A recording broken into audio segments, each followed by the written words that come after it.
श्रीमच्चक्रधरासिनी श्रुतिवच पीयूषपूर्णप्रपा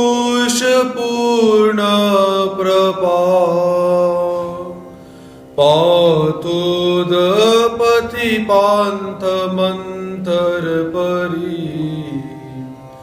श्रान्तस्य लोकस्य स्फुरजित भीम भवाटवी समतट स्तं नागदेवं सदा सारासार विचार सुंदर गिरां पारंगतं नौम्यहं पारंगतं नौम्यहं। श्री गोपाल कृष्ण महाराज।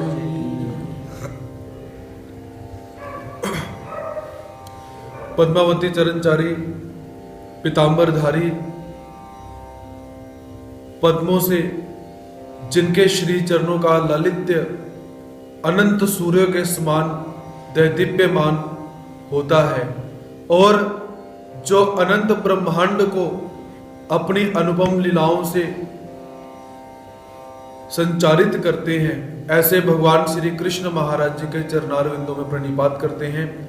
उन्हीं के साथ जो जीवात्मा को साध्य और साधन प्रदान करने के लिए आविर्भूत हुए हैं, अवतरित हुए हैं, ऐसे भगवान श्री चक्रधर स्वामी जी के श्री चरणों में प्रणिपात करते हैं। अशेष गुरुकुल के प्रति नतमस्तक होते हैं और ब्रह्म विद्या अध्ययन सत्र के प्रारंभिक वर्तमान दिवस के अंदर हम प्रवेश प्राप्त करते हैं। नामाचे 10 ठाई अर्थात नाम के 10 लाभ कौन कौन से होते हैं, जो कि भगवान श्री चक्रधर स्वामी जी ने अपने मुखारविंद से हमें स्वयं बताए हुए हैं। तो इस प्रकरण का हम सब यहाँ पर अध्ययन कर रहे हैं। तो कल के सत्र के अंदर माहिम भट्ट और भगवान श्री चक्रधर स्वामी जी का वार्तालाप, भगवान जी की चर्चा माहिम भट्ट जी के साथ हो रही है। तो उससे पूर्व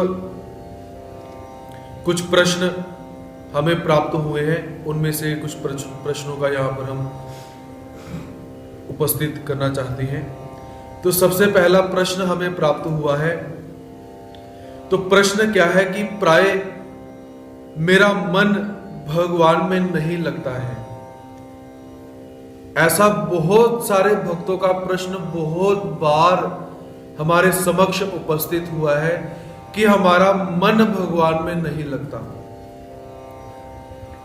मेरे हिसाब से तो यह प्रश्न ही गलत है, क्योंकि मन लगना ये बात कुछ अजीब सी है, क्योंकि मन लगता नहीं है। क्योंकि मन क्या है? मन है करता। मन लगता नहीं, मन करता है। अर्थात काम को करने वाला जो व्यक्ति है वो मन होता है। क्योंकि इंद्रियों के द्वारा जब मन को प्रेरणा दी जाती है तो मन उस काम को करने के लिए उद्यत होता है। मन शरीर का तो मित्र बन जाता है, लेकिन आत्मा का शत्रु बनते हुए कार्य करता है। इसलिए मन जो है उसे लगाना नहीं पड़ता, उसके द्वारा कार्य हमें करना है कि नहीं ये काम करूं।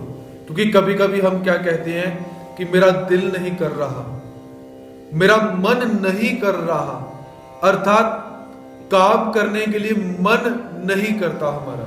स्मरण इत्यादि बोलिए या कुछ भी आप बोलिए। तो इसलिए यह यत कामो भवति तत्क्रतुर्भवति, यत क्रतुर्भवति तत्कर्म कुरुते, यत कर्म कुरुते तद भी संपद्यते। बृहदारण्यकोपनिषद 4:4-5। कि ये जो मन है, ये मन कैसा है? जब इसे काम करने के लिए स्वयं शरीर और आत्मा प्रेरित करेगा तो ये मन उस कार्य को करता है। लेकिन होता क्या है कि हम मन के वशीभूत हम हो जाते हैं। करना क्या चाहिए? मन को अपने वशीभूत करना चाहिए। क्योंकि ये तत्व कैसे हैं, इन तत्वों का जितना विस्तार किया जाए, जितना इन तत्वों के विषय में विचार किया जाए, जितना अपनी बौद्धिक क्षमता से हम इन तत्वों को सोचने का प्रयास करें, ये उतने ही हाथ से निकलते जाते हैं। बहुत सारा ज्ञान हमने सुना, बहुत सारा ज्ञान हमने पढ़ा, आखिरकार आकर हम वहीं पर रुक जाते हैं कि मन को कैसे कंट्रोल करें, स्मरण हम कैसे करें। इतना सारा विस्तार होने के बाद भी क्या है कि कभी कभी क्या है कि हम उस कार्य को नहीं कर पाते हैं। क्योंकि संकष्ट वज्र पंजरों में भी वही बात बोली गई, स्मरण कीजिए, ध्यान कीजिए। पूजा अवसर में भी वही बात बोली गई, स्मरण कीजिए, ध्यान कीजिए। उसके पश्चात मूर्ति ज्ञान प्रकरण के अंदर भी वही बात परमात्मा निवेदन करते हैं, ध्यान कीजिए, स्मरण कीजिए। और अब नाम के 10 लाभ, इसमें भी लाभ को बताकर आपसे वही काम करवाना चाहते हैं, ध्यान कीजिए, स्मरण कीजिए। लेकिन होता क्या है, वो काम हमसे नहीं हो पाता। तो क्या किया जाए? समझदार व्यक्ति वही, जरूरी नहीं कि पहले पूरा शास्त्र आपको अवगत हो जाए, पहले आप पूरे वेद वेदांग ब्रह्म विद्या ज्ञान श्रीमद् भगवत गीता पुराण इत्यादियों का श्रवण करेंगे तभी जाकर कुछ बात बनेगी, ऐसा नहीं। तो एक बार क्या हुआ, कोई एक व्यक्ति जिसके हाथों से कोई गलत काम हो चुका हुआ है। आप देखिए, जो लोग गलत काम करते हैं, हिंसा करते हैं या कोई भी गलत काम में रुचि रखते हैं, तो क्या उन लोगों को पता नहीं है कि ये गलत काम है, नरक मिलेगी? सब पता है, लेकिन फिर भी वो करते हैं। किसी का मर्डर करने की बारी आए तो वो मर्डर करने के लिए कोई जा रहा है, उसके दोस्त कहते हैं भाई तुझे फांसी हो जाएगी, कहता फिर क्या वो होने दो। अर्थात पता उसे भी है लेकिन वो समझने के लिए तैयार नहीं है, ज्ञान से भी है। अब कोई एक ऐसा ही व्यक्ति जो कि किसी एक मुकदमे के अंदर फंस चुका हुआ है, उसने क्या करा, एक वकील के पास गया, एक संशोधित वकील जिसे संविधान का पता है। तो संविधान का पता है, अच्छी तरह से ज्ञानवान वकील है, अध्ययन किया हुआ है, उसके पास गया, 1000 रुपया दिया, भाई वकील साहब मेरा जो केस है उस केस को आपने अभी अच्छी तरह से करना है। तो वकील से क्या कहता है, भाई तुझसे जब दूसरा वकील प्रश्न करेगा तो तुमने क्या करना है, उस प्रश्नों के ऐसे ऐसे उत्तर देने हैं, और अगर किसी प्रश्न का उत्तर ना आए चुप हो जाना, बोलना कुछ भी नहीं। अच्छी तरह से पट्टी पढ़ाई, केस हुआ, उस केस के अंदर जो जो प्रश्न उसने बोले थे वैसा वैसा बोला, जो प्रश्न नहीं आते थे बिल्कुल भी नहीं बोला, केस जीत गया। अर्थात जितना बताया जाए उसे अपने जीवन में अप्लाई करो, ना अधिक जानने की कोशिश करो, ना कम जानने का प्रयास करो। जितना निवेदन किया गया उतना काम करो। उससे ज्यादा अगर हम बोलेंगे कि हम ये भी जान लें, जितना जाना है उसे बाद में हम अपने जीवन में धारण करेंगे, तो सारा का सारा ज्ञान क्या हो जाएगा, निरर्थक हो जाएगा। ये सारा का सारा ज्ञान आपके लिए वेस्ट हो जाएगा, क्योंकि जब तक आप उसे अपने जीवन में धारण ही नहीं करोगे तो वो ज्ञान आपके किसी काम का। तो इसीलिए जो मन है उस मन को वशीभूत करके उसके द्वारा क्रिया करवानी चाहिए, क्योंकि बहुत सारे ऐसे शास्त्र हमारे आए हुए हैं जिनके अंदर मोक्ष का उपाय बताया हुआ है। भगवान श्री चक्रधर स्वामी जी भी माही भट्ट से प्रश्न क्या करते हैं, याद है? कल पहला प्रश्न भगवान श्री चक्रधर स्वामी जी ने माही भट्ट से क्या करा था?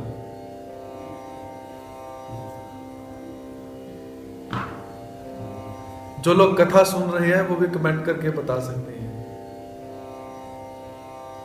छोटा सा प्रश्न था। वो प्रश्न क्या है, एथोनी अत्यंत संस्कृति छेद होए ऐसी का ही प्रतीति यात। इस संसार से मुक्त होने का उपाय क्या है? सीधा सरल। और यही बात यहां पर बताई जा रही है कि मुक्त कैसे होना है। थोड़ा सा भेद अवश्य प्राप्त होगा, बात वही की वही है, क्योंकि मन जो है यही एक ऐसा तत्व है जो हमें बंधनों में डालता है, और यही एक ऐसा तत्व है जो हमें मुक्त करता है। मन एवं मनुष्याणाम कारणम बंध मोक्षयो बंधाय विषयासंगी मोक्षे निर्विषयम स्मृतम। अर्थात जब मन को हमने अपने वशीभूत कर लिया तो हम क्या हो जाएंगे, हम मुक्त हो जाएंगे। और जब हम मन के अंडर चले गए, मन के वशीभूत हम हो गए, तो हम इस भव सागर में ऐसे ही गोते खाते रहेंगे। ये हमारा मंत्र ब्रह्म बिंदोपनिषद के अंदर दूसरा मंत्र के रूप में आया हुआ है। शाठ्योपनिषद के अंदर का पहला मंत्र है। मैत्रेयी उपनिषद का ये 6 और 34 नंबर का मंत्र है। नारद पुराण के अंदर भी यही मंत्र आया हुआ है। पंचदशी के अंदर भी ये मंत्र आया हुआ है। अर्थात एक बात को प्रत्येक शास्त्र बार बार कहने के लिए उद्यत हो रहा है कि मन को अपने वशीभूत करके उस मन को बोलो कि अच्छा काम करना है, ये कार्य आज करना है, आज स्मरण करना है, आज सुबह उठना है, आज देव पूजा करनी है। ये स्वयं आपको बोलना पड़ेगा। अगर आप ये बात नहीं बोलते हो फिर मन आपके ऊपर हैवी हो जाएगा। फिर मन क्या बोलेगा, आज स्मरण नहीं करना है, आज सुबह नहीं उठना है, आज अध्ययन नहीं करना है। दो ही चीजें हैं, या तो आप ऑर्डर देने वाले बन जाओ, या आप मालिक बन जाओ, या आप गुलाम बन जाओ। दो ही बातें हैं, और दो ही चीजें इस संसार में होती है, तीसरी चीज है ही नहीं। सुख दुख, लाभ हानि, जय पराजय, भूख प्यास, निद्रा उठना, दो ही चीजें हैं, तीसरी कोई भी चीज इस संसार में नहीं है। तो इसीलिए ये जो मन है, ये मन परमात्मा में लगता नहीं है। ये प्रश्न कुछ सार्थक नहीं हुआ। मन को लगाओ, मन को ऑर्डर दो कि नहीं आज ये काम करना है। क्योंकि मन को अगर आप ऐसा नहीं बोलोगे, जब तक मन को नहीं समझाओगे, तब तक मन आपके ऊपर राज्य करता रहेगा। हम व्यवहार में क्या करते हैं, हमें ऐसा लगता है कि हम एक मालिक बनकर रहें, नौकर चाकर हमारे नीचे रहें, हम उनको ऑर्डर दें। पहले स्वयं के तो मालिक बनो, लोगों के मालिक बाद में बनना। अपने ऊपर तो नियंत्रण करो। और सबसे बड़ी विडंबना यही है कि हम स्वयं के गुलाम हैं और लोगों के मालिक बनना चाहते हैं। कैसे बन पाओगे? पहले स्वयं के ऊपर नियंत्रण करो, स्वयं के मालिक बनो, अपने मन को समझाओ। और मन को क्या समझाना है? मन वे ए पूंजी श्वासादि, मन वे ए पूंजी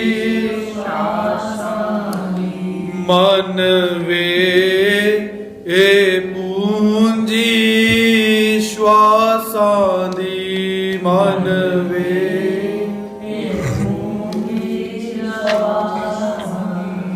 एनु लावे प्रभु दे लेखी, प्रभु दे लेखी, भजन कर गोविंद दा, मन वे भजन कर गोविंद दा, मन वे भजन कर गोविंद दा।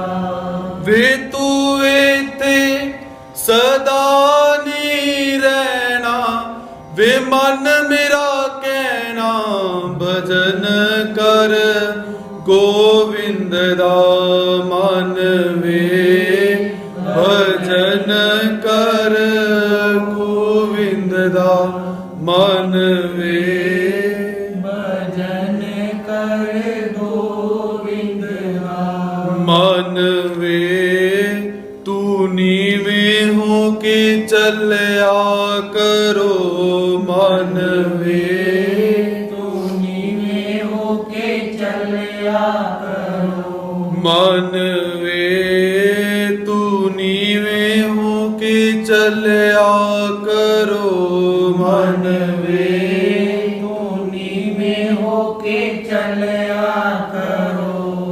फल नीवे वृखानु लग दे, वृखानु लग दे, तू नीवे होके चलया करो, मन वे भजन कर गोविंद दा, मन वे भजन कर गोविंद दा, मन वे भजन कर गोविंद दा, मन वे भजन कर गोविंद दा, मन वे के जात किसी नहीं पूछनी, मन वे जात किसी नहीं पूछनी, हो मन वे के जात किसी नहीं पूछनी, मन वे के जात किसी नहीं पूछनी, होते अमला दे होणगे न बेड़े, समझ मन मेरे भजन कर गोविंद दा, मन वे भजन कर गोविंद दा, मन वे भजन कर गोविंद दा, मन वे भजन कर गोविंद दा, मन वे भजन कर गोविंद दा, मन वे भजन कर गोविंद दा। इसीलिए मन से सिर्फ यही निवेदन करना है कि हे मन, तू लगता नहीं है, तुझे लगना पड़ेगा। फुल एंड फाइनल कि जब आप उस मन के ऊपर अपनी हुकूमत करोगे तो ये प्रश्न जो प्रत्येक साधक के मन में रहता है, प्रत्येक गुरु के पास जाकर हम निवेदन करते हैं कि हमारा मन भगवान में नहीं लगता, तो ये प्रश्न कैसा हो जाएगा? निरर्थक हो जाएगा। अर्थात प्रश्न का जो अस्तित्व आज तक हमारे समाज में बना हुआ है वो प्रश्न ही झूठा हो जाएगा। जब आप अपने मन को बोलोगे कि अब हम तेरे गुलाम नहीं है, तू हमारा गुलाम बन चुका हुआ है, हुकूमत करनी सीखो। ऐसे है कि जो राजे हुआ करते हैं, जो बड़े बड़े लोग हैं, उनके अंदर हुकूमत करने का एक जज्बा होता है। जज्बा किसे कहते हैं? अपने अंदर की क्वालिटी। ना ही हट्टियां च विकदे ना देवे कोई होका, दस फेर किथों जज्बा खरीद किथों लिए। ये जज्बा पैदा करना पड़ेगा अपने अंदर कि हम अपने भी मालिक हैं और इस संसार के भी मालिक हैं। अपने आप को एक राजे की तरह समझो, एक मालिक की तरह अपने मन के अंदर भाव लेके आओ, एटीट्यूड लेकर आओ। इंग्लिश के अंदर attitude is everything, everything is attitude. जब अपना स्वाभिमान आप लेकर आते हो, हम कहते ना कि मेरे अभिमान को ठेस लग गई जी, आपने मुझे ये बोल दिया जी। पहले अपने अंदर वैसी क्वालिटी भी लेकर आओ, फिर बोलना कि मेरे स्वाभिमान को ठेस लगी है। तो इसीलिए आज माहिम भट्ट जी के स्वाभिमान को भी ठेस पहुंचने वाली है, क्योंकि आज परमात्मा के साथ उनका जो वार्तालाप रूपी युद्ध जो है वो छिड़ने वाला है। तो इसलिए भगवान श्री चक्रधर स्वामी जी आज जो अहंकार है, उस अहंकार को समाप्त करके अभिमान को उत्पन्न करने वाले हैं। क्योंकि अहंकार और अभिमान के अंदर फर्क है। अहंकार किसे कहते हैं? कि हमारे अंदर गुण हो या हमारे अंदर गुण ना हो, फालतू में ही बोलते रहना जी मैं तो बहुत बड़ा हूं जी, उसे कहा जाता है अहंकार। या अपने गुणों को लेकर नकारात्मक भाव से अपने भावों की वृद्धि, उसे अहंकार कहा जाता है। दूसरा होता है अभिमान। अभिमान किसे कहते हैं? अपने गुणों के होने के कारण, उन गुणों के कारण अपने आप को श्रेष्ठ समझना या किसी दूसरे व्यक्ति के विषय में अभिमान को धारण करना, गर्व को धारण करना। जैसे हम बोलते हैं कि मुझे अपने ऊपर गर्व है कि मैं जय कृष्णी हूं।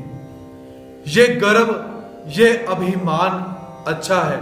तो आज माहिम भट्ट के जीवन के अंदर वो समय आ चुका हुआ है जब अहंकार समाप्त होकर अभिमान का जागृत होना, प्रादुर्भाव होना शुरू होने वाला है। कि अब माहिम भट्ट भी अंतिम समय के अंदर या इसके बाद बोल सकते हैं कि मैं भगवान श्री चक्रधर स्वामी जी का शिष्य हूं। तो ऐसा परिवर्तन माहिम भट्ट के जीवन में क्यों आने वाला है? क्योंकि आज जिस मन का गुलाम माहिम भट्ट स्वयं बन चुका हुआ है, आज कुछ ही समय के पश्चात माहिम भट्ट अपने मन का मालिक बनने वाला है। तो भगवान श्री चक्रधर स्वामी जी माहिम भट्ट से प्रश्न करते हैं कि हे ब्राह्मण देव, इस संसार से, इस भव सागर से मुक्त होने का कोई उपाय अगर पता हो तो बतलाओ। बाईसा जी ने जब सुना कि चर्चा शुरू होने वाली है और माहिम भट्ट ने भगवान जी को ऐसा उत्तर दिया कि अगर इतना भी नहीं पता तो महात्मा किस काम से, टक्कल क्यों करवाई सिर की। जब बाईसा ने ऐसा सुना तो बाईसा को क्रोध आया। भगवान जी ने बाईसा जी को समझाया और पुनः परमात्मा उसी प्रश्न के ऊपर आते हैं कि इस प्रश्न का उत्तर दीजिए। माहिम भट्ट जी ने सुना कि भगवान जी का प्रश्न, और उस प्रश्न को सीधे और सरल स्वभाव के अंदर माहिम भट्ट जी लेकर चले जाते हैं। तो माहिम भट्ट जी ने प्रश्न सुना और माहिम भट्ट क्या कहते हैं कि हे प्रभु, कर्म करने चाहिए।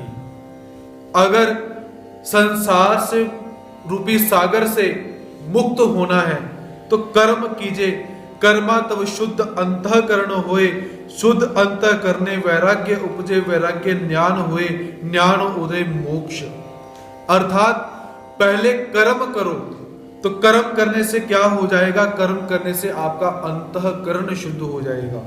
अंतःकरण शुद्ध होने से क्या होगा? वैराग्य उत्पन्न होगा, और वैराग्य के उत्पन्न होने से क्या होगा? ज्ञान की प्राप्ति होगी, और ज्ञान से मोक्ष हो जाएगा। माहिम भट्ट जी ने बहुत ही एक डेफिनेशन के तौर पर सरल करके एकदम से बहुत अच्छा उत्तर दिया, और मन में विचार करते हैं कि ऐसा उत्तर सुनकर अब भगवान चुप हो जाएंगे, क्योंकि इसके ऊपर कुछ है ही नहीं। वैराग्य भी बोल दिया, अंतःकरण भी बोल दिया, और ज्ञान भी बोल दिया, और सब कुछ बोल दिया माहिम भट्ट जी ने।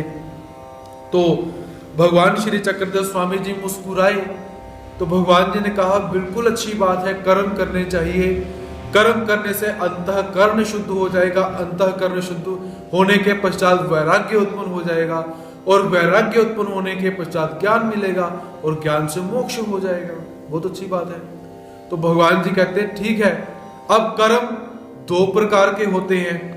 देखिए, इसे डिबेट कहा जाता है, चर्चा। पुराने समय के अंदर शास्त्रार्थ हुआ करते थे, आज के समय में लोप हो चुका है, क्योंकि विद्वान बहुत रियर, बहुत कम हो चुके हुए हैं। तो ये डिबेट माहिम भट्ट जी की और भगवान जी की चल रही है। तो भगवान जी ने कहा कि कर्म दो प्रकार के होते हैं, नित्य कर्म और निमित्त कर्म। नित्य कर्म किसे कहते हैं? जो हम स्वयं अपने लिए करते हैं।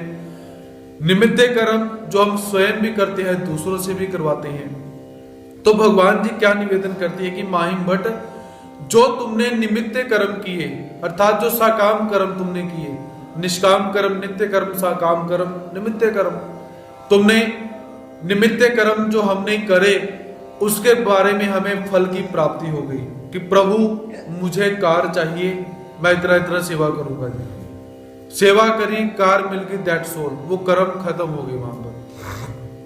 उसके पश्चात जो नित्य कर्म हमने करे, तो नित्य कर्म करते समय जो हिंसा हुई, सेवा कर रहे हो, झाड़ू पोछा कर रहे हो, रोटी बना रहे हो भगवान जी के लिए, उसके अंदर हिंसा हो गई, तो वो नित्य कर्म उस हिंसा के बदले में इज इक्वल टू हो गई, बैलेंस हो गई। तो कौन से ऐसे कर्म बचे जिन कर्मों को करने से अंतःकरण शुद्ध हो जाएगा, अंतःकरण शुद्ध होने के पश्चात वैराग्य पैदा होगा, वैराग्य के पश्चात ज्ञान होगा, ज्ञान के पश्चात मोक्ष होगा। ऐसे कौन से कर्म शेष बचे? माहिम भट्ट जी ने भगवान जी का जब उत्तर सुना, अब माहिम भट्ट जी थोड़ा सा हिल गए। हिले क्यों? क्योंकि भगवान जी ने इतनी सी भी जगह नहीं छोड़ी बोलने के लिए कि तुमने जैसा प्रश्न उत्तर दिया, हमारा भी वैसे का वैसे ही उत्तर। तो ऐसा होने के पश्चात क्या हुआ? कि जब माही भट्ट जी ने ऐसी ऐसी बात सुनी कि भगवान जी ने ऐसा ऐसा उत्तर दिया, और भगवान जी माही भट्ट जी को क्या कहते हैं कि माही भट्ट, अविद्या से जो जीवात्मा युक्त होता है उसे स्वयं ज्ञान कभी प्राप्त नहीं होता। भगवान जी बीच में थोड़ा थोड़ा ज्ञान भी बताते हैं, और माही भट्ट मन में विचार करते हैं कि ये तो आज अच्छी जगह कुंडी फंसी है आज हमारी जाके। गणपत आप तो सही कहते थे कि वो सन्यासी अवश्य है, ऐसे हैं वैसे हैं, और फिर याद आई कि गणपत आप ने एक और बात बोली थी कि ये मराठी तो बहुत अच्छी बोलते हैं, और मराठी भाषा के अंदर इन्होंने मुझे निरुत्तर कर दिया है, चलो संस्कृत बोलते हैं। संस्कृत में शुरुआत करी तो हमारे शास्त्रकार क्या कहते हैं कि भगवान जी ने ऐसी संस्कृत बोली कि माही भट्ट जी के पापा जी ने भी वो संस्कृत नहीं सुनी थी। माही भट्ट हक्के बक्के रह गए कि क्या एक सन्यासी ऐसी संस्कृत भी बोल सकता है। माही भट्ट जी आज अचंभित हो चुके हुए हैं कि आज अच्छी तरह से किसी व्यक्ति के साथ आज मेरा जो पेचा पड़ा हुआ है। माही भट्ट जी बिल्कुल निरुत्तर होने की स्टेज पर आए हुए हैं। तो ऐसे जब संस्कृत के अंदर भी वार्तालाप हुआ, माही भट्ट बिल्कुल मौन हो गए, हार चुके हैं, क्योंकि जीवात्मा सबको जीत सकता है, परमात्मा को वो कभी नहीं जीत पाएगा, कभी नहीं वो जीत सकता। अब माही भट्ट पहले तो एक झगड़ा करने के लिए, चर्चा करने के लिए परमात्मा के पास आए हुए थे। अब क्या हुआ, जितना अहंकार था वो अहंकार डाउन हो चुका है, क्योंकि अहंकार क्या होता है, एक पारे की तरह। 1 मिनट में आप लोग डॉक्टर के पास जाते हो, तो डॉक्टर के पास गए, आपने कहा डॉक्टर मुझे बुखार हो चुका है, वो थर्मामीटर निकालता है, उसको छिड़कता है, आपके मुंह में डाल देता है, और फिर निकालता है, कहता है आपको इतना इतना बुखार है। अर्थात वो पारा जैसे ऊपर चढ़ गया, वैसे ही अहंकार रहता है, एक क्षण में ऊपर चढ़ता है और क्षण में नीचे गिर जाता है। तो अब माही भट्ट का जो अहंकार था कि मैं वो ज्ञान सूर्य और सारे के सारे विद्वान मेरे पांव के अंदर तिनके के समान, वो अहंकार माही भट्ट का समाप्त हो गया। तो माही भट्ट उसके बाद भी बहुत सारी चर्चा माही भट्ट और भगवान जी के बीच में हुई होगी। तो जब माही भट्ट मौन हो जाते हैं, निरुत्तर हो जाते हैं, तो भगवान श्री चक्रधर स्वामी जी स्वयं माही भट्ट की तरफ मुख करके माही भट्ट को उपदेश करते हैं कि हे माही भट्ट, इस संसार के अंदर जो जीवात्मा है, सृष्टि मध्य कवने करने मुंची जेना, इस सृष्टि में जीवात्मा किसी भी साधन से, किसी भी साध्य से मुक्त नहीं हो सकता है। एक वांछो नहीं, एक साधन, वो साधन क्या है, परमात्मा का ज्ञान। पहले जिस ज्ञान की तुमने बात करी थी वो लौकिक ज्ञान था, वो सांसारिक ज्ञान था, वो वेदों का ज्ञान था, वो उपनिषदों का ज्ञान था। उस ज्ञान से तुम मुक्त कभी नहीं हो सकते। तुम किस ज्ञान से मुक्त होगे, जो परमात्मा का निर्गुण ज्ञान है, जो परम तत्व के द्वारा बताया हुआ निर्गुण ज्ञान। अब थोड़ा सा मैं आपको यहां पर यह बताना चाहूंगा कि जो भी हम इधर उधर के ज्ञान की बातें सुनते हैं, करते हैं, उसका उपयोग हमने कहां तक लेना है, सिर्फ समझने तक। सिर्फ हमें समझ आ जाए, उस ज्ञान का केवल वहां तक उपयोग है। वास्तविक उद्धार करने वाला ज्ञान केवल ब्रह्म विद्या शास्त्र ही है। इस बात को ध्यान में रखना है।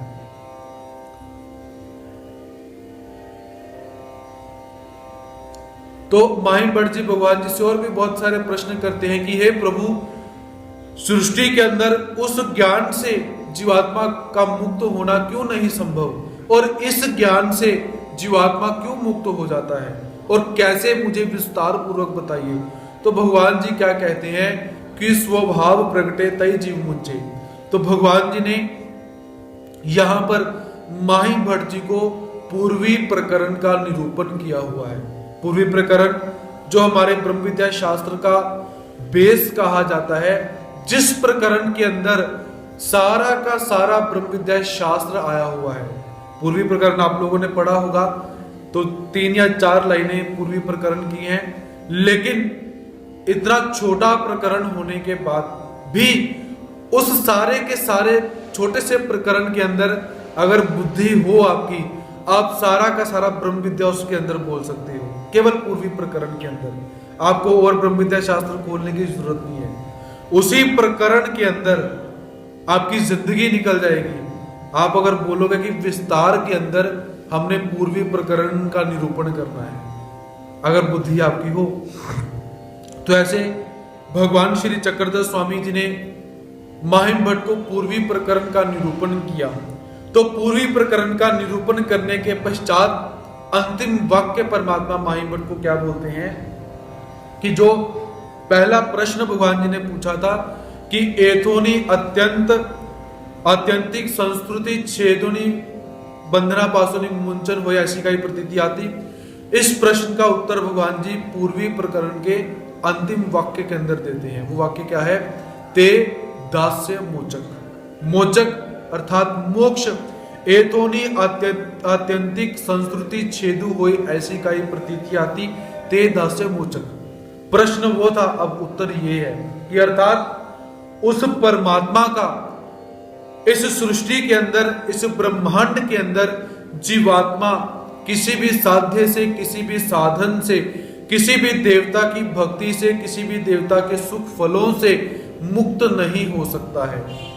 वो जीवात्मा केवल अवयवों से युक्त साकार परमात्मा के द्वारा ही मुक्त किया जा सकता है।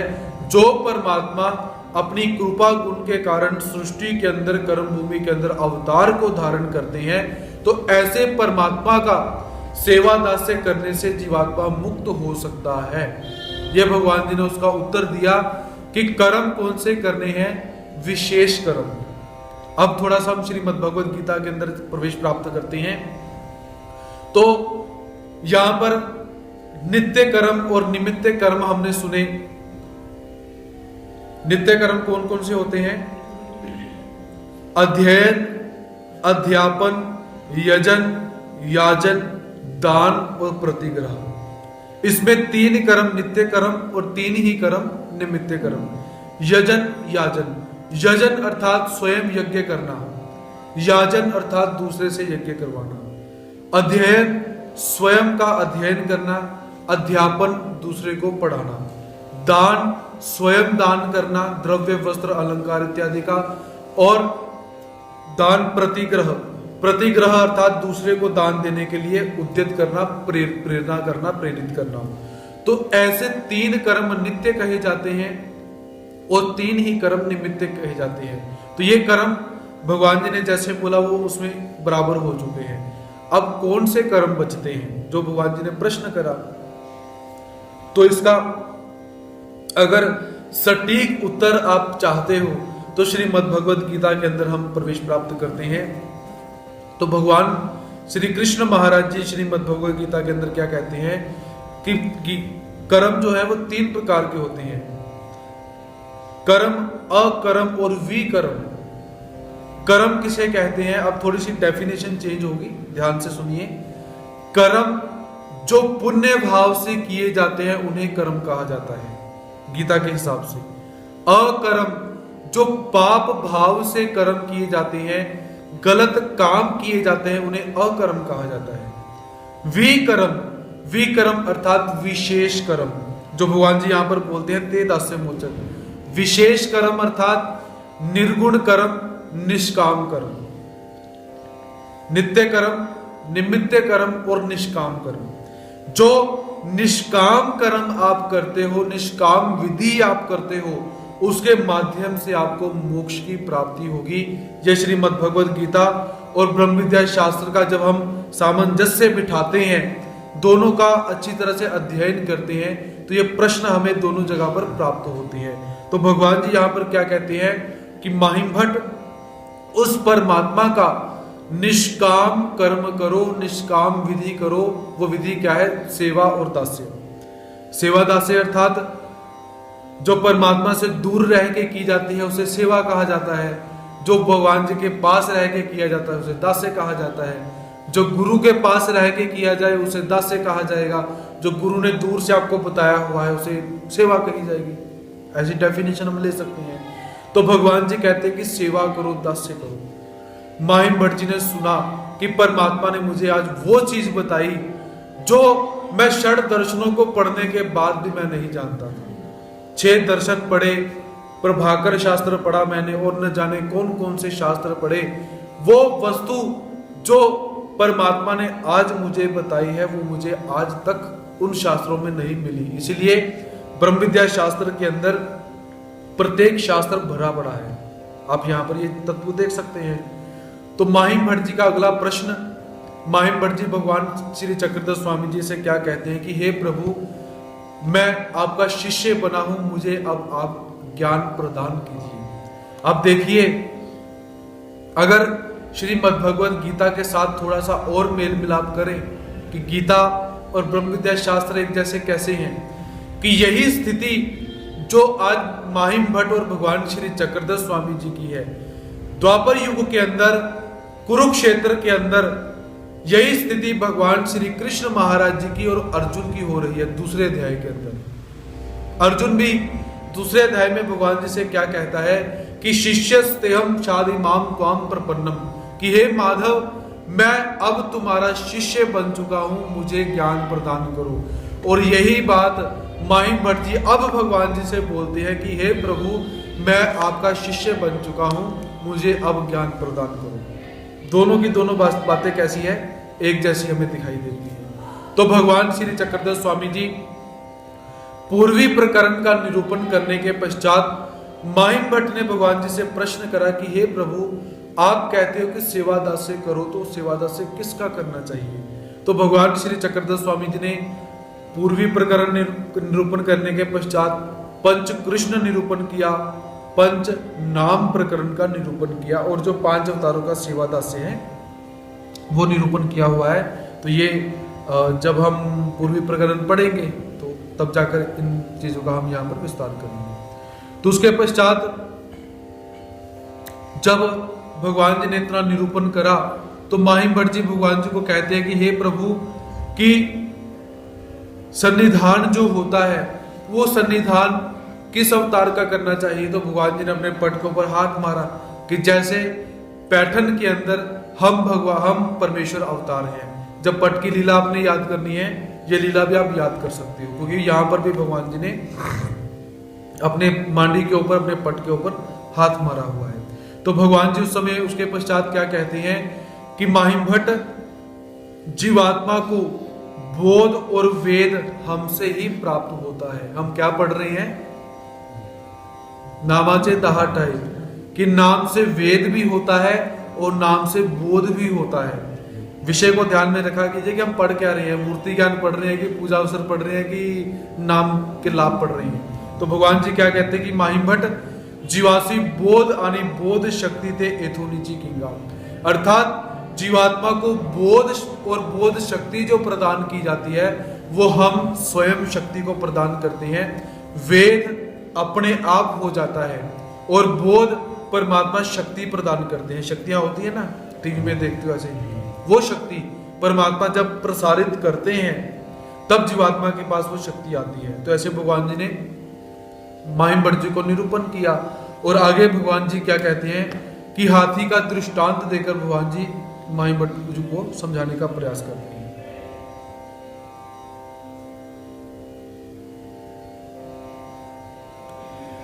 तेची की विना हस्ती चेनी दृष्टांते, तेची की भी ना सर्वज्ञ मणितले बोधानी बोध शक्ति ते तो नीची किंगा मनोनी नामे बोधु।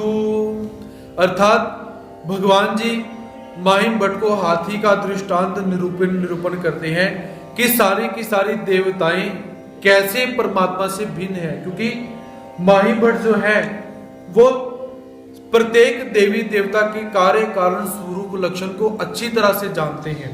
तो माहिम भट्ट के मन के अंदर अभी भी वो एक छोटा सा भाव बैठा हुआ है कि वो देवी देवताएं, उनके अंदर भी ऐश्वर्य प्रधान है, और ये जो ईश्वर अवतार मेरे समक्ष बैठे हैं इनके अंदर भी ऐश्वर्य प्रधानता है, कि दोनों एक जैसे हो सकते हैं, ऐसा माहिम भट्ट जी के मन में भाव है। तो भगवान श्री चक्रधर स्वामी जी निवेदन करते हैं कि माहिम भट्ट, कोई एक गांव था जहां पर जाति से ही अंधे लोग निवास करते हैं। तो उस गांव में क्या हुआ, एक बार हाथी आया। तो हाथी सबको बहुत अच्छा लगता है और देवताओं के अंदर भी हाथी को गणेश जी मानकर उनका पूजन किया जाता है। गणेश जी हैं, गणेश जी हैं, गणेश जी हैं। तो ऐसे गांव में हाथी आया तो वहां पर क्या हुआ कि जात्यंध अर्थात जाति से अंधे लोग निवास करते हैं, वो सारे के सारे हाथी को देखने के लिए आते हैं। तो क्या हुआ कि एक व्यक्ति ने हाथी की सूंड देखी, किसी ने कान देखा, किसी ने पीठ देखी, किसी ने पेट देखा, किसी ने पूंछ देखी। तो देखने से तात्पर्य अर्थ कैसे कि जो नेत्रहीन व्यक्ति होते हैं वो देखते कैसे हैं, हाथ लगाकर, हाथ से स्पर्श करते हैं, क्योंकि इंद्रियों का काम क्या है, ज्ञान देना। जो काम आंखें करती हैं वही काम हमारे हाथ भी कर सकते हैं, कान भी कर सकते हैं। कैसे कि जैसे शब्द वेदी बाण चलाने वाला व्यक्ति होता है, वो व्यक्ति आंखों से देखकर भी लक्ष्य को निर्धारित कर सकता है और कानों से सुनकर भी, उसे देखने की आवश्यकता नहीं। तो इसलिए कानों से भी देखा जा सकता है और आंखों से भी सुना जा सकता है। अगर आप थोड़ा सा ज्ञान को डीप लेकर जाते हो तो कान वहां पर क्या करते हैं, देखने का काम। कि कभी कभी क्या होता है कि कोई आवाज आई, हम अपने आप को एकाग्र कर लेते हैं कि क्या आवाज कहां से, किस चीज की आवाज है, क्योंकि ध्वनि जो है वो ध्वनि दिखाई नहीं देती लेकिन सुनाई देती है। तो सुनाई देने के पश्चात हम विचार करते हैं कि हाँ ये उस वस्तु की ध्वनि है। आप म्यूजिक सुनते होंगे, तो थोड़ा सा म्यूजिक को सुनने का प्रकार भी आपको बताता हूं। हम लोग अक्सर म्यूजिक कैसे सुनते हैं कि हमने कोई भजन गाना इत्यादि चलाया, उसमें ढोल डम डम सब बज रहा है जी, इकट्ठा मिक्स सुन लिया। आपको एक और चीज बताता हूँ सूक्ष्म, जब भी कभी सुनने के लिए बैठो ना, ध्यान लगाना और उस गाने के अंदर या उस भजन के अंदर कौन कौन सा इंस्ट्रूमेंट बजा हुआ है उसको ध्यान से सुनना। आपको प्रत्येक आवाज अलग अलग सुनाई देगी। भीड़ होती है कभी, तो भीड़ के अंदर सब्जियां बेचने जैसी आवाज आ रही है आपको, ये ले लो, टिंडे ले लो जी, आलू ले लो जी। आप सब्जी खरीदने जाते हो, उसमें क्या है कि 10-15 आवाजें इकट्ठी मिक्स हो के आती हैं। आलू भी सुनाई दे रहे हैं, गोभी भी सुनाई दे रही है, टमाटर भी है, अदरक भी है, लेकिन आपको जो खरीदना होता है आपको वो चीज अच्छी तरह से सुनाई देती है कि वहां से टमाटर लेने, वहां से आवाज आई टमाटर की। अर्थात जब एकाग्रता से आप किसी वस्तु को सुनते हो तो आपको वो सुनने का काम क्या है, दिखाई देने का काम होता है। तो ऐसे ही यहां पर देखने से तात्पर्य क्या है, स्पर्श करना। तो किसी ने पूंछ को स्पर्श किया, किसी ने पेट को स्पर्श किया, किसी ने पीठ को स्पर्श किया, किसी ने सूंड को स्पर्श करके देखा। तो सभी एक दूसरे से क्या कहते हैं, भाई तूने हाथी देखा, तूने हाथी देखा, तूने हाथी देखा। ऐसे आपस में उन्होंने बात करनी शुरू कर दी। तो उसके पश्चात क्या हुआ, जिसने हाथी का पांव देखा हुआ था, देखने से तात्पर्य पांव लंबा है, उसने ऐसे ऐसे हाथ करके देखा, तो वो क्या कहता है कि भाई हाथी ना खंबे जैसा होता है, क्योंकि जितना देखा, जितना ज्ञान हुआ, तो हाथी खंबे जैसा होता है। अब जिसने सूंड देखी वो कहता है नहीं नहीं, हाथी खंबे जैसा नहीं है, हाथी मुसल के जैसा होता है। मुसल अर्थात पहलवान पहलवानी करते हैं, मुदगल जिसे कहा जाता है, देखा पहलवानी, ऐसे ऐसे घुमाते रहते हैं, ऐसे कसरत करते हैं। वो कैसा होता है, नीचे से पतला है, ऊपर जाते जाते मोटा हो जाता है।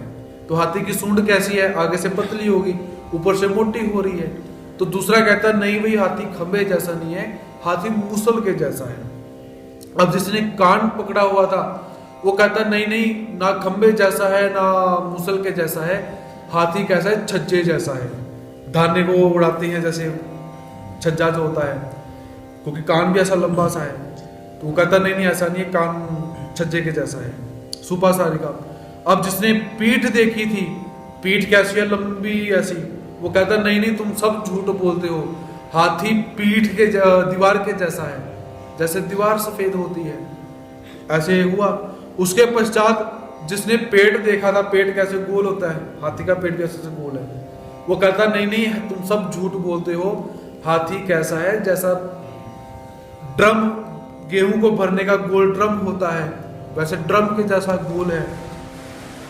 तो ऐसे अब जिसने पूंछ पकड़ी हुई थी, पूंछ पे छोटे छोटे बाल होते हैं, कांटे कांटे कांटे कांटे, अब जो झाड़ू होता है जिसको हम तीलों वाला झाड़ू बोलते हैं, उसके ऊपर हाथ लगाओगे आपके हाथ के ऊपर चुभेगा। अब जिसने नहीं अनुभव किया करके देखे, क्योंकि हाथी की पूंछ को पकड़ के भी वैसा ही अनुभव आता है। अब हाथी की पूंछ कब आएगी, कब अनुभव होगा, तिलों के ऊपर हाथ रख के देखना।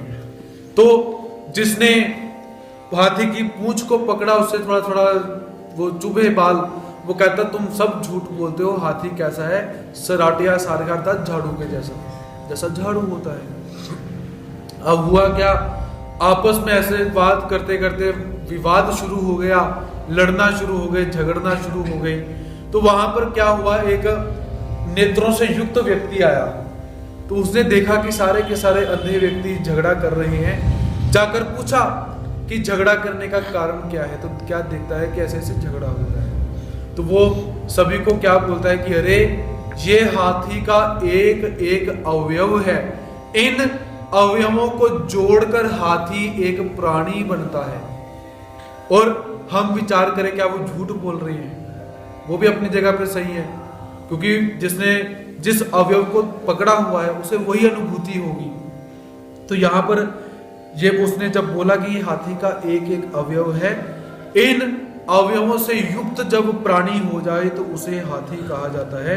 तो ऐसे ही ये दृष्टांत देकर परमात्मा माहिम भट्ट को और हमें क्या समझाना चाहते हैं कि इस संसार के अंदर जिस जीवात्मा को जो शक्ति प्रकाशित हो जाए, जीवात्मा उसी शक्ति को परमेश्वर समझना शुरू हो जाता है। क्या वो शक्ति परमेश्वर है? नहीं, वो परमेश्वर की शक्ति का एक अंश हम उसे कह सकते हैं। इन शक्तियों से युक्त जो वस्तु है वो परमेश्वर है, ऐसा कहा जा सकता है। वास्तव में वो एक एक शक्तियां परमात्मा नहीं है। जैसे हम लोग जो जय कृष्ण संप्रदाय से संबंधित हैं, हम देवी देवताओं की भक्ति नहीं करते हैं। तो उसका कारण क्या है? उसका कारण यही कि देवी देवताओं की जो भक्ति है, उस भक्ति के अंदर वो परमात्मा की छोटी छोटी शक्तियां हैं, वो परमात्मा नहीं है। तो इसलिए भगवान जी हमसे निवेदन करते हैं कि छोटी शक्ति का पूजन करने की बजाय जो बड़ी शक्ति है उसका पूजन करो। और पुनः हम जब श्रीमद् भगवद गीता में प्रवेश प्राप्त करते हैं तो वहां पर भी भगवान श्री कृष्ण महाराज जी क्या कहते हैं कि 10वें अध्याय के अंदर जब भगवान श्री कृष्ण महाराज जी अर्जुन को विभूति योग बता रहे हैं, विभूति योग अर्जुन ने सुना, तो भगवान जी अंतिम में क्या कहते हैं कि अर्जुन ये मेरी शक्तियों के एक छोटे से छोटा छोटा अंश है। तो ऐसा भगवान जी ने बोला कि छोटा सा अंश मेरी शक्ति का है, तो मैं इन सभी शक्तियों से परिपूर्ण हूं, इन सभी शक्तियों से मैं युक्त हूं। ऐसे जब भगवान जी ने अर्जुन को बोला तो अर्जुन को समझ आया कि भगवान जी ने जब कहा कि सरसामस्मि सागर, जो नदियां हैं उन नदियों में जो सागर नामक, समुद्र नामक जो तत्व है वो मैं हूं। ऐसे भगवान जी ने बहुत सारा बोला। तो इसलिए हम जय कृष्ण संप्रदाय से संबंधित जो साधक हैं वो केवल और केवल भगवान श्री कृष्ण महाराज जी की और केवल भगवान श्री चक्रधर स्वामी जी की और केवल भगवान जी के अवतारों की ही भक्ति करते हैं। हम देवी देवताओं की भक्ति नहीं करते, क्योंकि हम उस परम तत्व को प्राप्त करना चाहते हैं, उस ब्रह्म को प्राप्त करना चाहते हैं, उस ईश्वर को प्राप्त करना चाहते हैं। इसलिए हमारे सिद्धांत कैसे हैं, कुछ अलग। और आज के समय में समय की नजाकत को देखते हुए हमारे जो जय कृष्णी भाई है, बहनें हैं, वो भी धर्म के अंदर एक शैथल्य आने के कारण, धर्म में शैथल्य नहीं आया, हमारे धर्म में शैथल्य आने के कारण, हमारे जीवन में जो धर्म है उसके अंदर शिथिलता आने के कारण क्या हो चुका है कि हम सभी मंदिरों में जाना शुरू हो चुके हुए हैं। जो सुन रहे हैं अपना आत्मचिंतन कीजिए कि हम किस किस मंदिर में जाते हैं और किस किस मंदिर में जाकर किस किस देवता के आगे अपना सिर झुकाते हैं। थोड़ा सा स्मरण कीजिए, क्योंकि ऐसे है कि ज्ञान को सुना, फटाफट पोथी लगी, पोथी समाप्त करी उसका लाभ नहीं है। अगर जीवन में हमारा मार्ग ही भटक जाए, ज्ञान हमें प्राप्त है, साइकिल हमें चलानी आती है, जाना इलाहाबाद की तरफ है, निकले हुए हैं लखनऊ की तरफ, तो कैसे इलाहाबाद पहुंचोगे? साइकिल चलाने का ज्ञान हमें हो चुका है, लेकिन चक्कर क्या है, मार्ग भटक चुके हैं, जाना कहीं और है, जा कहीं और रही है। तो विचार करें कि यदि ऐसा हम अपने जीवन में करते हैं, कर रहे हैं, तो इसको तुरंत तत्काल प्रभाव से अभी इसी समय सुनते क्षण से ही उसका परित्याग कीजिए। किसी दूसरे देवी देवता के मंदिर में जाने की अपेक्षा आवश्यकता नहीं है, क्योंकि जब जो पति परमेश्वर है वो सब कुछ देने में समर्थ है, तो दूसरे के पास क्यों जाया जाए? सामाजिक व्यवहार के अंदर यदि एक पति अपनी पत्नी को प्रत्येक वस्तु संपादित करता है, प्रत्येक वस्तु लाकर देता है, प्रत्येक जो भी घर की आवश्यकताएं हैं, जो भी समाज की आवश्यकताएं हैं, जो भी दैहिक आवश्यकताएं हैं, यदि वो पति संपूर्ण प्रभाव से अपना कर्तव्य का पालन करता है, तो पत्नी दूसरी तरफ क्यों जाए? और यदि जाएगी तो क्या होगा? आधा दाती शीस घी, ये हमारे शास्त्रों में शब्द आया हुआ है। भगवान श्री चक्रधर स्वामी जी एक दृष्टांत क्या देते हैं कि एक लड़की की नई नई शादी हुई, वो अपने ससुराल में आई, तो ससुराल में आने के पश्चात क्या हुआ कि जैसे त्योहार आते हैं, भाई पिता इत्यादि त्योहार देने के लिए आते हैं, तो कोई त्योहार होंगे ऐसे, तो आज पिता और भाई घर में आए, तो नई नई शादी हुई है, अब बहन बेटी को बहुत अच्छा चाव चढ़ा, मेरे भाई आए हैं, मेरे पिताजी आए, तो वो क्या करती है, अपनी भाई के पास बैठती है, उसका हाथ पकड़ती है या उसके कंधे पे सिर रख देगी, मखौल करेगी, हाथ से करेगी, क्योंकि भाई है। और भाई और बहन का प्रेम पुनीत होता है, पवित्र होता है। पिता के पास जाएगी, पिता से भी हंसेगी, मजाक करेगी, खेलेगी, रोएगी, सब कुछ करती है। तो जो पति है वो उसे देखता अवश्य है। कभी कभी कुछ पति ऐसे भी हैं जिनको बुरा लगता है, और कुछ पति ऐसे भी हैं जिनको पता है कि सामाजिक व्यवहार है, कोई ऐसी बात नहीं। तो यहां तक वो बात समाप्त होती है। अब वही लड़की यही व्यवहार किसी पर पुरुष के साथ करे, तो पति क्या करेगा? पति क्या करेगा? अर्थात पर पुरुष के साथ वो लड़की बैठकर किसी बात को लेकर हंसती है, हंसने के लिए उसने मुंह खोला, मुंह कैसे खोलते हैं, और उसका पति क्या करेगा?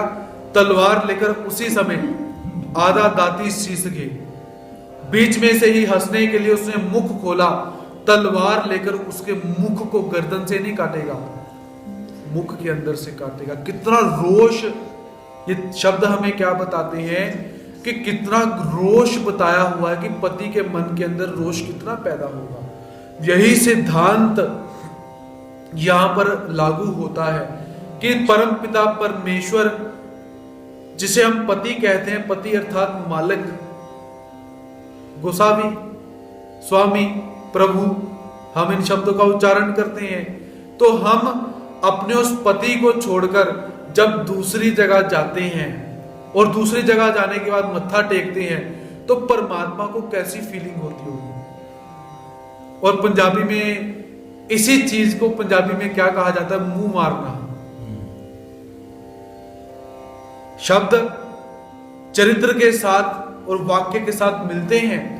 गलत काम के लिए हम बाहर जाकर, जिसे पंजाबी से कहते हैं खे खाना, ये शब्द हमारे पुराने लोग बोला करते थे कि घर में खाने के लिए नहीं मिलता, बाहर जाके मुंह मारते हैं।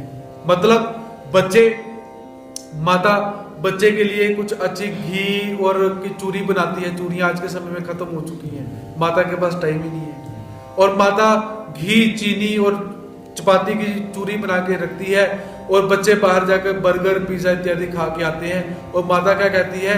बाहर से मुंह मार के आगे, खे खा के आगे हूं। वही चीज यहां पर भी लागू होती है कि परमात्मा यदि सर्व समर्थ है, पूर्ण काम है, पूर्ण है, और हमारी प्रत्येक इच्छाओं को पूर्ण करते हैं, तो हम बाहर क्यों जाते हैं? और यदि जाते हैं तो हमारे साथ कैसा व्यवहार होने वाला है ये मुझे बताने की आवश्यकता नहीं। कैसा व्यवहार होगा ये परमात्मा जाने और जो जाते हैं वो जाने। तो यहां पर भगवान जी माहिम भट्ट जी को देवताएं ईश्वर की शक्तियां होती हैं और ईश्वर इन शक्तियों से विरहित है। इन शक्तियों से संपूर्ण जो तत्व बनता है उसे ईश्वर कहा जाता है। तो ऐसे भगवान श्री चक्रधर स्वामी जी ने माहिम भट्ट जी को बहुत सारा ज्ञान यहां पर पहली ही भेंट के अंदर, फर्स्ट मीटिंग के अंदर बहुत सारा ज्ञान भगवान जी ने माहिम भट्ट जी को बता दिया हुआ है। उसके पश्चात माहिम भट्ट जी को वेद हुआ और भगवान जी से मिलने के पश्चात बोध भी हो चुका हुआ है। तो माहिम भट्ट जी भगवान जी से मिलने के लिए आते हैं, ईश्वर प्रतीति उन्हें हो चुकी हुई है और आने के पश्चात माहिम भट्ट जी ने पुनः भगवान जी से बहुत सारे प्रश्न करे हुए हैं कि हे प्रभु, जीवात्मा को बोध कैसे होता है, बोध शक्ति कैसे होती है। तो इन विषयों को हम कभी प्रत्यक्ष के अंदर बैठेंगे तो तब जाकर इन विषयों का हम ग्रहण करेंगे। तो ऐसे फर्स्ट मीटिंग के अंदर माहिम भट्ट जी को परमात्मा ने वेद नाम सुनने से ही हो गया था और बोध शक्ति परमात्मा ने यहाँ पर प्राप्त की हुई है। तो इसलिए नामे बोध, नाम का उच्चारण करने से बोध भी प्राप्त होता है। क्योंकि यहां पर जब ते दास्य मोचक कहा गया था उस समय माहिम भट्ट ने भगवान जी से प्रश्न करा था कि हे प्रभु, मैं किसका सेवा दास्य करूं। तो भगवान जी ने 5 अवतारों का नाम लिया और जिन अवतारों का नाम लेने से माहिम भट्ट जी को बोध हो जाता है। तो ऐसे नाम से बोध भी प्राप्त होता है, ऐसा यहां पर बताया गया हुआ है। तरी नामे अनुसरण ते केवी। अब तीसरा तत्व है नाम से अनुसरण प्राप्त होता है। तो नाम से अनुसरण कैसे प्राप्त होता है इस विषय में भी हमें चरित्र यहां पर प्राप्त होता है।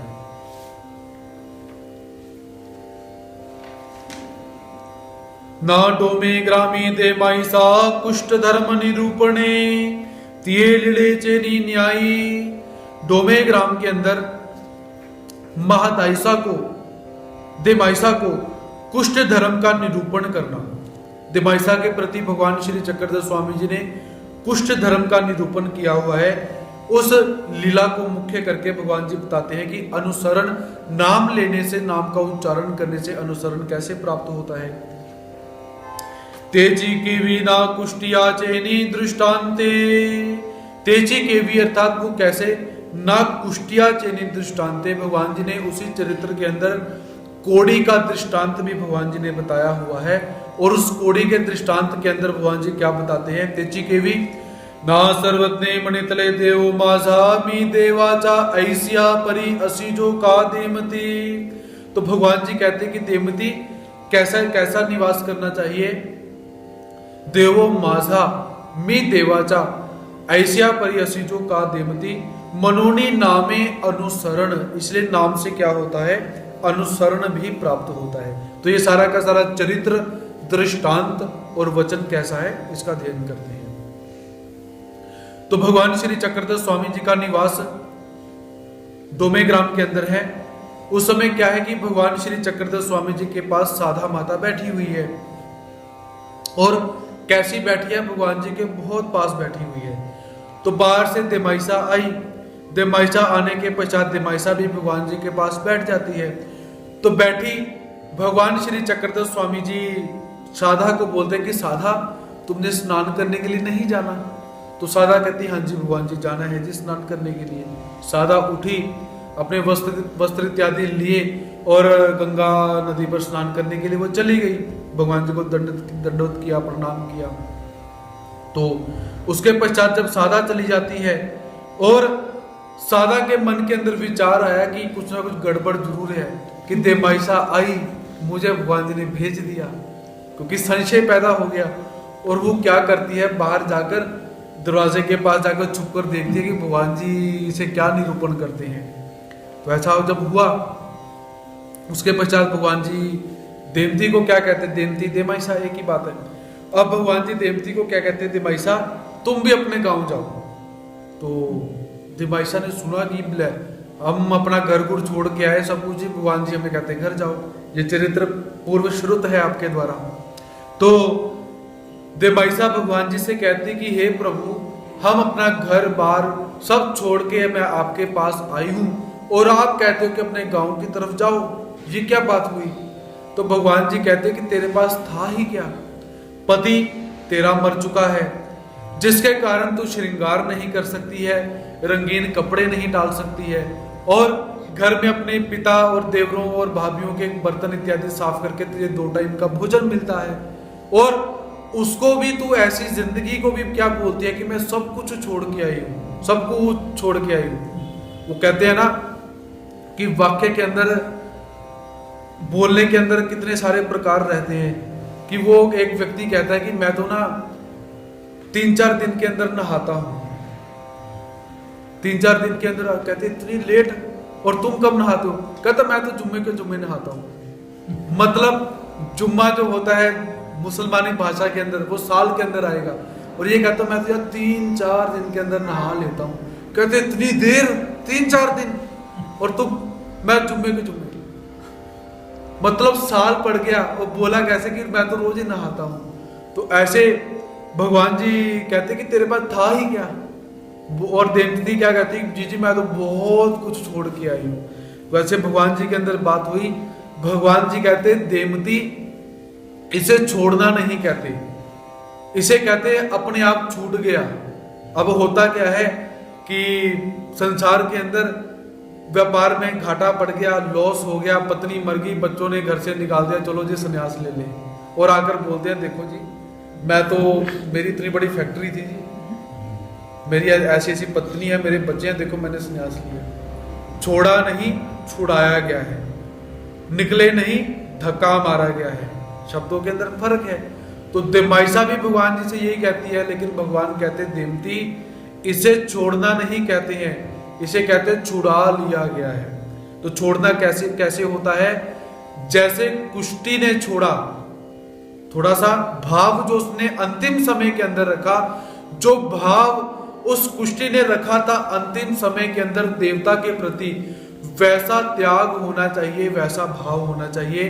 तो भगवान जी यहाँ पर दृष्टांत बताते हैं कि ना तेजी केवी ना कुष्ट्या चेनी दृष्टांते, तेजी केवी ना सर्वज्ञ मणितले देव माझा में देवाचा ऐसिया परियसिजो का देमती।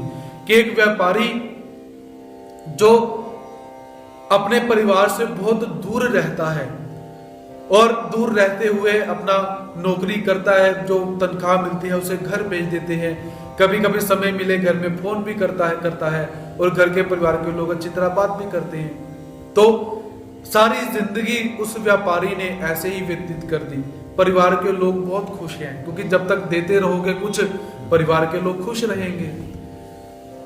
रिटायरमेंट हुई, घर आया, घर आकर अब मन में विचार करता है, बहुत प्रसन्न है कि मैं अब घर में जाऊंगा, सुखी जीवन व्यतीत करूंगा।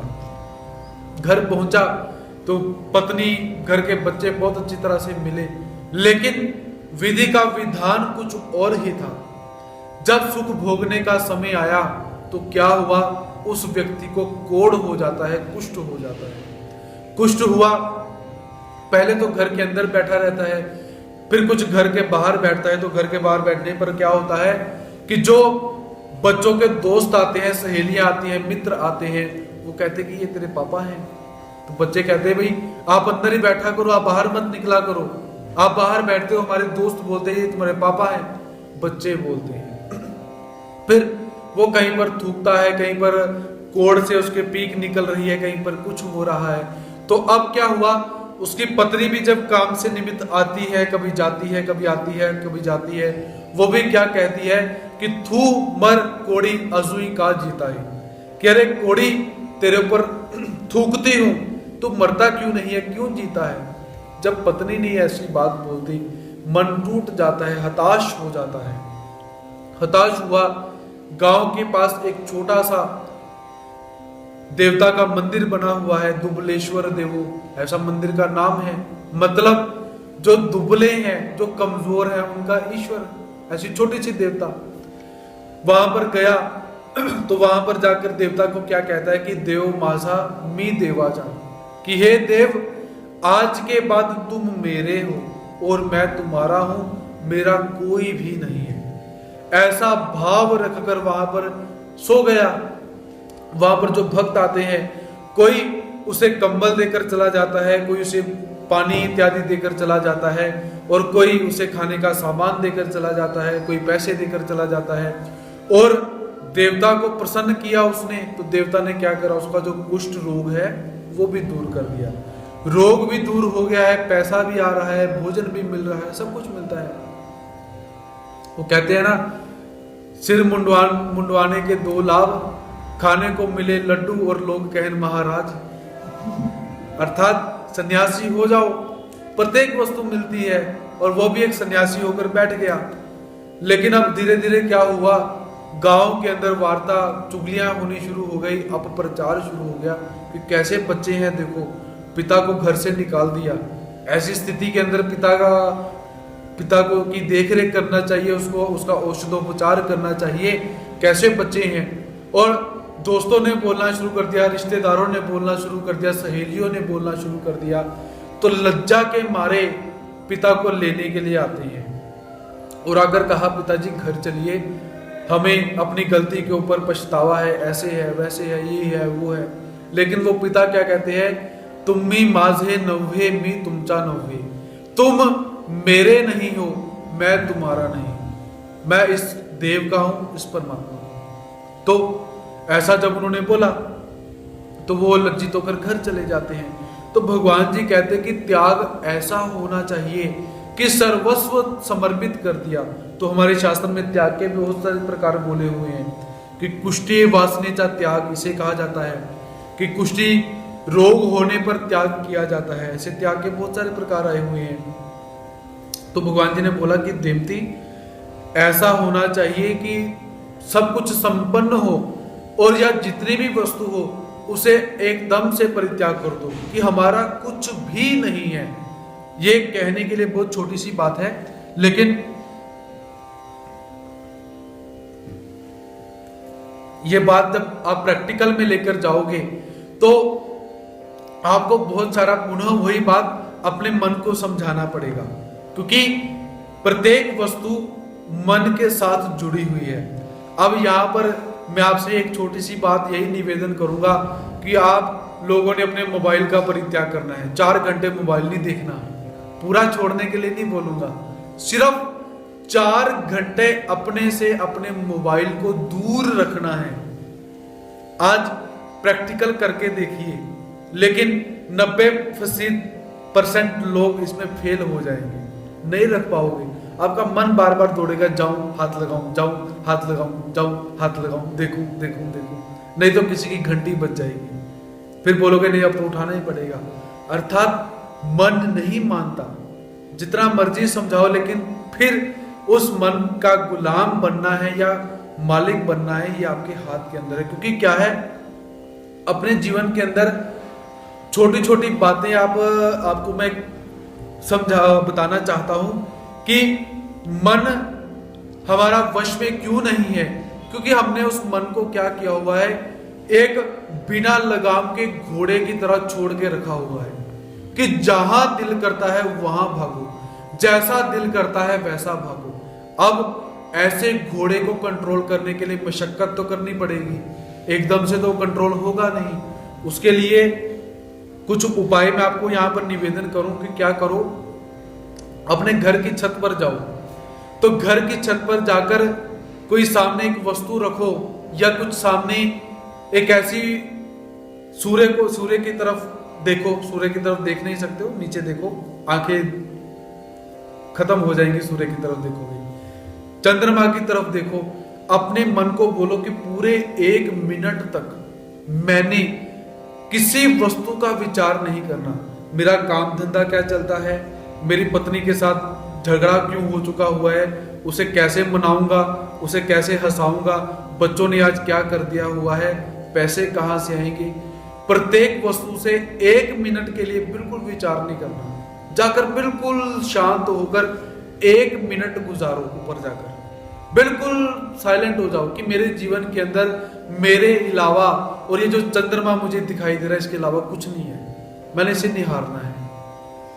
उसके बाद क्या हुआ, 1 मिनट तक, उस 1 मिनट के अंदर भी क्या है, आपका मन 1000 बार आपके पास आएगा कि नहीं नीचे जाओ पिज्जा बना हुआ है, नीचे जाओ बर्गर बना हुआ है, नीचे जाओ मोमोज बने हुए हैं। वो मन 1000 बार आएगा 1 मिनट के अंदर। 1 मिनट अर्थात 60 सेकंड। मन, अब देखो 60 सेकंड के अंदर 1000 बार मन आएगा। मन की गति देखिए, मन बार बार आएगा आपके पास कि चल नीचे चलते हैं, नीचे चलते हैं, ये देखते हैं, वो देखते हैं, ये चल रहा है, वो चल रहा है। वो 1 मिनट आपको 1 घंटे की तरह लगेगा, आज करके देखना। लेकिन जब आप उस 1 मिनट को अच्छी तरह से पार कर जाओगे तो आपने क्या है, 1 मिनट के लिए अपने मन को कंट्रोल किया।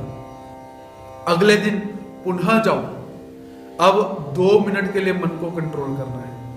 2 मिनट, मुशक्कत वही रहेगी, समय वही रहेगा और मन का काम वही रहेगा। लेकिन आज होगा क्या कि पहले दिन 1 मिनट के अंदर मन 1000 बार आया था, आज 2 मिनट के अंदर जो मन है वो 500 बार आएगा। मन की गति थोड़ी सी कम हो जाएगी। तीसरे दिन जाओ 3 मिनट का करो, चौथे दिन जाओ 4 मिनट का करो, 5वें दिन जाओ 5 मिनट का करो। धीरे धीरे उस मन की गति आप धीमी करोगे, क्योंकि ट्रेन कभी देखी है ट्रेन रुकती कैसे है, धीरे धीरे धीरे धीरे, स्टेप बाय स्टेप। क्योंकि जो लोग इंजन के अंदर बैठे होंगे उन लोगों को अनुभव होगा। मैं अपना अनुभव बताता हूं, मैं भी इंजन के अंदर बैठा हूं। कभी परमात्मा की कृपा से कुछ समय के लिए ट्रेन चलाने का योग भी आया हुआ है। उसके अंदर ब्रेक कैसे लगती है, ब्रेक लगाने के 4 स्टेप होते हैं। फर्स्ट स्टेप 1 मिनट फिर रुका जाता है, सेकंड स्टेप फिर नीचे किया जाता है, फिर रुका जाता है, थर्ड स्टेप फिर नीचे किया जाता है, फिर 1 मिनट रुका जाता है, फोर्थ स्टेप पूरा किया जाता है, तब ट्रेन रुकती है। क्योंकि अगर 100 की स्पीड के ऊपर आप ट्रेन की ब्रेक लगाओगे तो क्या होगा, ट्रेन के डब्बे जो है वो उछल कर पलट जाएंगे। इसलिए बिल्कुल स्लो, धीरे धीरे धीरे धीरे उस ट्रेन को कम किया जाता है, कंट्रोल किया जाता है। और उसकी गति भी कैसे बढ़ाई जाती है, धीरे धीरे धीरे धीरे धीरे। ये व्यवहारिक उदाहरण आप देख सकते हो। तो आपका जो मन है, आप उसे अगर एकदम कंट्रोल करने के लिए कोशिश करोगे तो क्या है, वो एकदम से और उछलेगा, जैसे ट्रेन उछलती है। आप एकदम अपने मन को बिल्कुल कंट्रोल नहीं कर सकते, धीरे धीरे करो तो क्या हो जाएगा, 5 मिनट आपने अपने ऊपर जीत प्राप्त कर ली, विजय प्राप्त कर ली। अब 5 मिनट ऐसे ही बैठकर स्मरण करो, क्योंकि आपका मन अब समझ चुका है कि 5 मिनट के लिए मैंने अपने शरीर आत्मा को समझ चुका है कि मैंने अपने मन को जीत लिया हुआ है। तो 5 मिनट आप परमात्मा का स्मरण आराम से कर सकते हो। तो इसलिए भगवान जी क्या कहते हैं कि देवती, अगर जो त्याग करना है वो त्याग कैसा है, पूरा का पूरा त्याग होना चाहिए। ये नहीं कि सन्यास लेकर आ गए हो और सन्यास लेने के बाद क्या है, मेरी घर में इतनी प्रॉपर्टी पड़ी हुई है यार, अभी कागजों का काम भी बाकी है, बंटवारा भी अभी करना है, कुछ हिस्सा मैं भी लेकर आ जाता हूं। और भक्त लोग जो हैं वो कभी कभी दान करने के पश्चात घर में आने के बाद क्या कहते हैं, यार कुछ ज्यादा ही पैसे दान कर दिए, थोड़े कम दे देते, गुरुजी ने तो ले ही लेने थे।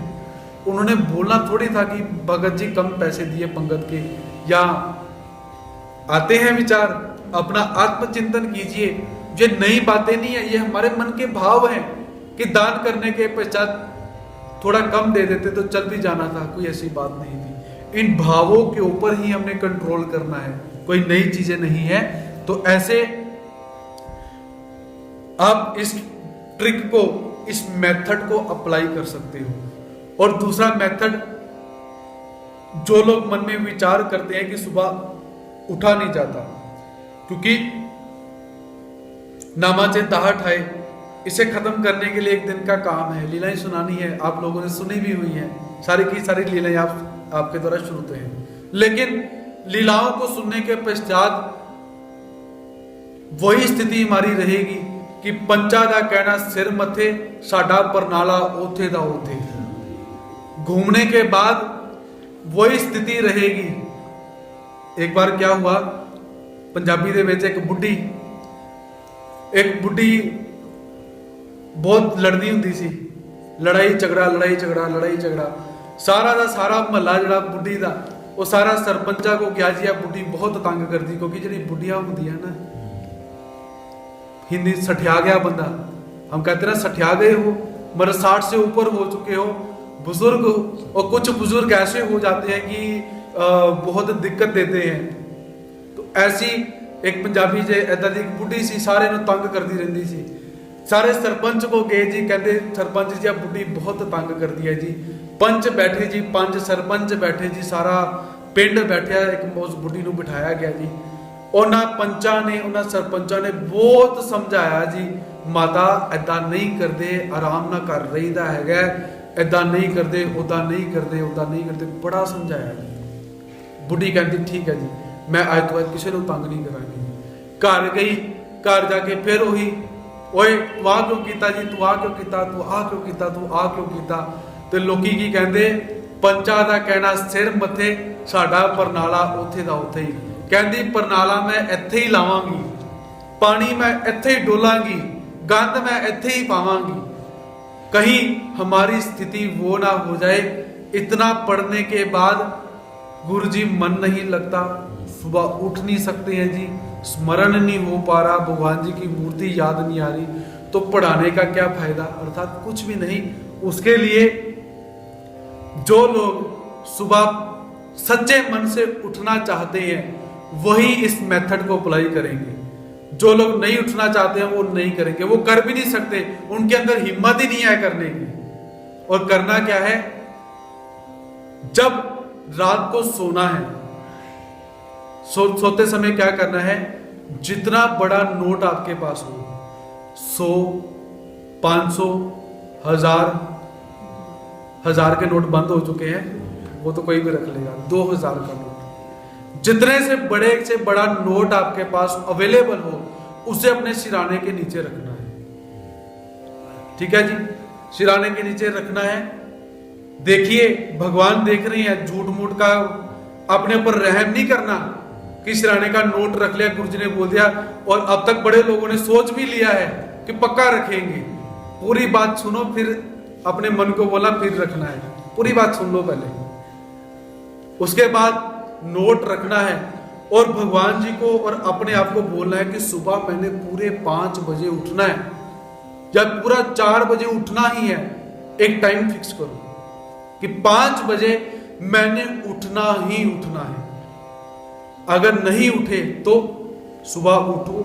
अब पहले दिन क्या होगा कि आप सुबह नहीं उठ पाओगे, 5:15 हो जाएंगे, 5:30 हो जाएंगे, कोई बात नहीं, कोई टेंशन की बात नहीं है, हो जाता है, पहले दिन ऐसे चलता है।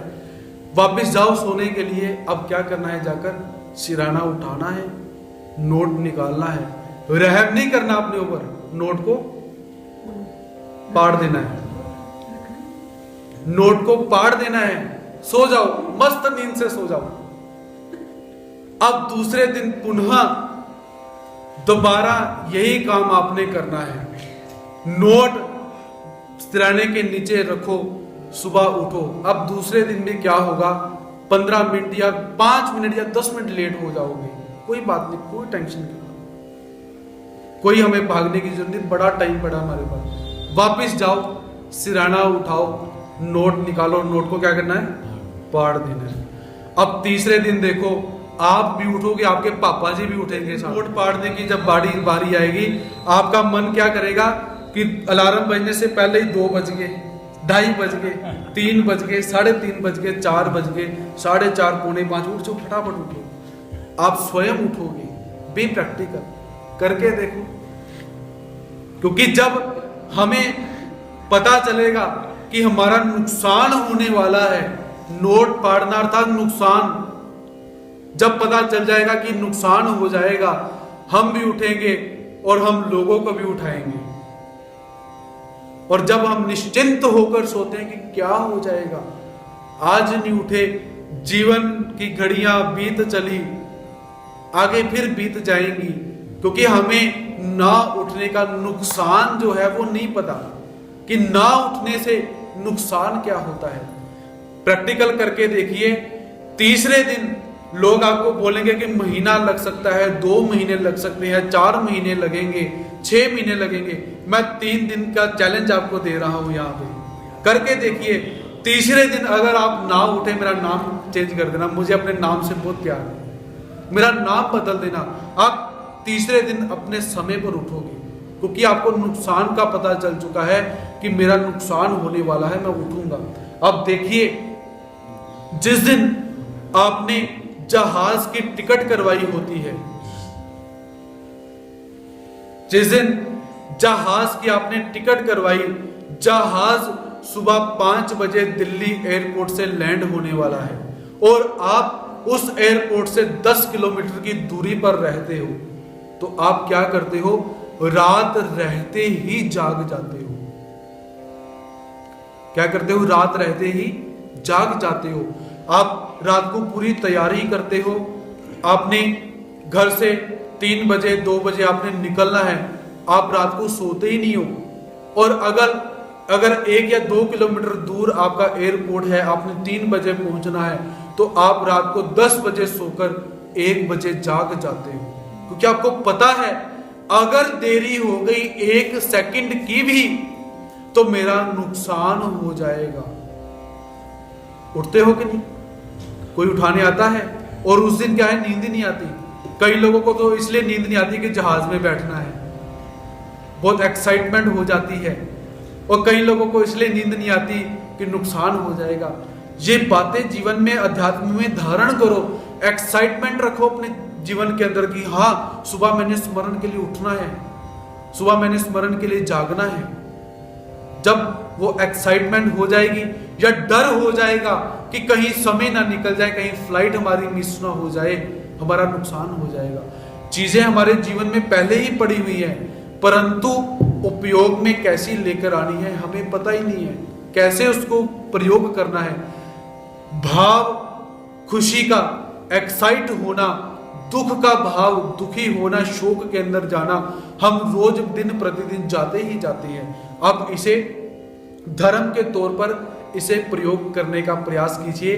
तो कौन कौन इस मेथड को कल अप्लाई करेगा वो यहां पर हमें बताएं, जो सुन रहे हैं, और इसका रिजल्ट क्या निकलता है वो भी मुझे बताओ। क्योंकि ये कैसे है, ये मेथड ऐसे हैं, हम इसे जब अप्लाई करते हैं जीवन में, बहुत सारा जीवन में प्रभाव निकलता है। देखिए, मैथमेटिक्स के अंदर क्या है, हमें सम दिए जाते हैं सॉल्व करने के लिए, सवाल दिए जाते हैं उनको सुलझाने के लिए। सवाल अर्थात जो उलझ चुका है वो सवाल, और जो सुलझ चुका है वो उत्तर। अब उस सवाल को सुलझाने के लिए हमारे अध्यापक हमें क्या करते हैं, एक फॉर्मूला दे देते हैं कि इस फॉर्मूले से आप उस जो सम आपको दिया हुआ है, सवाल आपको दिया है, उसे सॉल्व करो। और हम क्या करते हैं, उस फॉर्मूले को समझकर उसको अच्छी तरह से सॉल्व कर लेते हैं और उत्तर हमारा बिल्कुल सही आता है। तो मैं भी आपसे यही निवेदन करता हूं कि हमारी जिंदगी भी क्या है, एक सवाल है, एक सम की तरह हमारी जिंदगी उलझी हुई है, और परमात्मा और गुरुजन हमें फॉर्मूला देते हैं, और जब उस फॉर्मूले को हम अपने जीवन में धारण कर लेते हैं तो हमारी उलझी हुई जिंदगी सुलझ जाती है। और उत्तर जब शून्य आ जाए तो हमारी जिंदगी समझिए शून्य हो चुकी है, हम परमात्मा के लिए शून्य हो चुके हैं। क्योंकि स्मरण करने के लिए क्या है, शून्य होना पड़ेगा आपको, जीरो, ना माइनस में जाना पड़ेगा ना प्लस में जाना पड़ेगा।